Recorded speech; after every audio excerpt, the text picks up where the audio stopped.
आज़ादी के अमृत महोत्सव के तहत द कम्युनिकेटर्स प्रस्तुत करते हैं पॉडकास्ट कहानियों की एक श्रृंखला।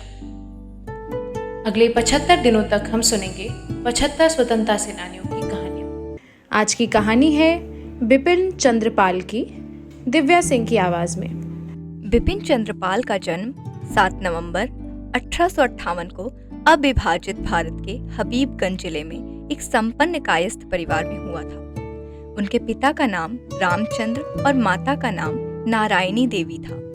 बिपिन चंद्र पाल की आरंभिक शिक्षा घर पर ही फारसी भाषा में हुई थी।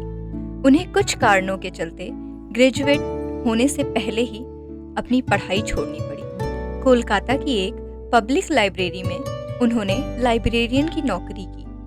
बिपिन चंद्र पाल ने एक शिक्षक, पत्रकार, लेखक के रूप में बहुत समय तक कार्य किया तथा वे बेहतरीन वक्ता एवं राष्ट्रवादी नेता भी थे, जिन्हें अरविंदो घोष के साथ मुख्य प्रतिपादक के रूप में पहचाना जाता है। बिपिन चंद्र पाल दकियानूसी मान्यताओं के खिलाफ थे।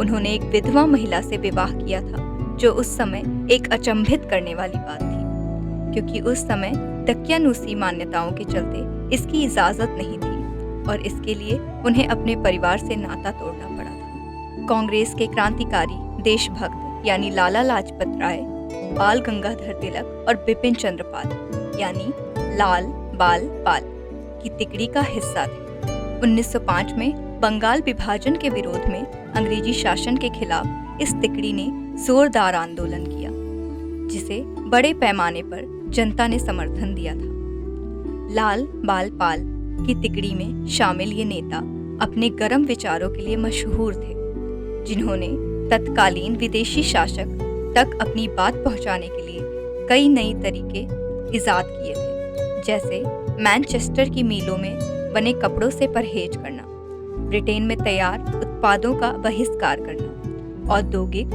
और व्यावसायिक प्रतिष्ठानों में हड़ताल जैसी आदि कई बातें शामिल हैं। इन सेनानियों ने यह महसूस किया था कि विदेशी उत्पादों के कारण भारत की अर्थव्यवस्था खस्ता हाल हो रही है और लोगों को विदेशियों की गुलामी करनी पड़ रही है। उन्होंने राष्ट्रीय आंदोलन के दौरान लोगों के बीच जागरूकता बढ़ाने का कार्य किया और उनकी यह मेहनत रंग लाई। उन्होंने कई रचनाएं लिखी, जिसमें the new spirit, Indian nationalism, nationality and empire शामिल है। इतना ही नहीं, उन्होंने कई पत्रिकाओं का संपादन भी किया, जिसमें परिदर्शक 1880 में, बंगाल पब्लिक ओपिनियन 1882 में, लाहौर ट्रिब्यून 1887 में, द न्यू इंडिया 1892 में, द इंडिपेंडेंट शामिल हैं। स्वतंत्रता आंदोलन में खास और समाज सुधारक रहे बिपिन चंद्र पाल ने जीवन भर राष्ट्रहित में काम किया तथा 20 मई